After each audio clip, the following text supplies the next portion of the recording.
continue our employment series that I've been talking about, and because we're shooting a few videos on this, and a lot of times families ask me, what type of services does the state of Texas offer for individuals with disabilities or special needs that want to be employable? I know that the Department of Health and Human Services in Texas has, I think they call it Employment One, and it's all of the pre-employment and employment support that we can offer for individuals that need support.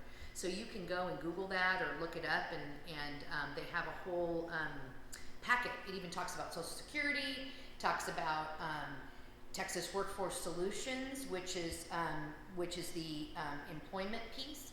So I would highly recommend looking at that so you know what support options are in place.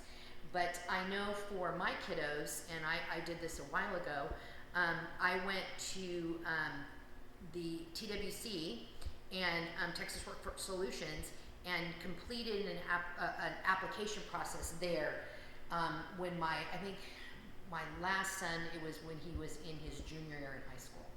And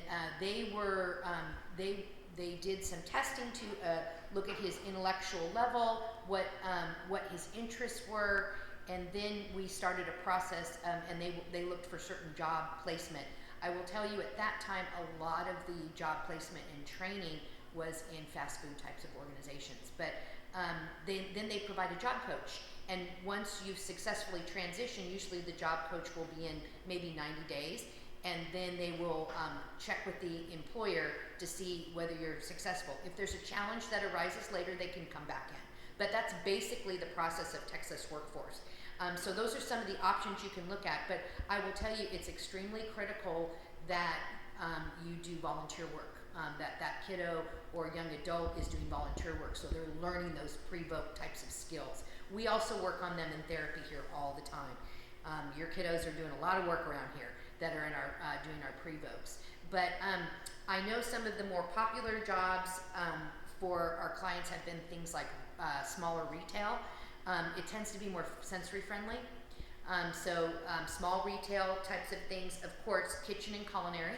That's always been popular. You know, we have Hugs Cafe up in McKinney, and that's run by special needs. And Spencer's Job and Jam is another one of our pre-voc programs, so that your kiddos are able to engage the public. So that's also coffee bar, so that would be in food service. Animal care, you know, veterinary tech, some of those jobs are really popular. Anything in the arts, any sort of artistic type things, assembly work. A lot of our kiddos and young adults do really well with very repetitive jobs. So assembly work is very repetitive. That's a piece I would look at, so that you're able to look at that. Also, some of them have done pharmaceutical, like working in a drugstore, that type of thing, and even working in some healthcare hospitals. Hospitals are great employers. My son, when he was training, was working at a hotel in the laundry room. And he really enjoyed that. Folding towels, putting the sheets together, and that type of thing. So those are just a few options to look at. Even janitorial. Some of our kiddos are really good at those types of things. So it really depends. Remember, we have multiple levels. So your young adult may be very capable of going to college and having a professional career, but it may be the work environment that they will select as their choice. That may be more sensory friendly or smaller or whatever. But we also have some that have intellectual disabilities, and so they're going to need to do jobs that are equivalent to what their intellectual disability is. So those are just a few tips. Hope they're helpful, and continue to follow our job series.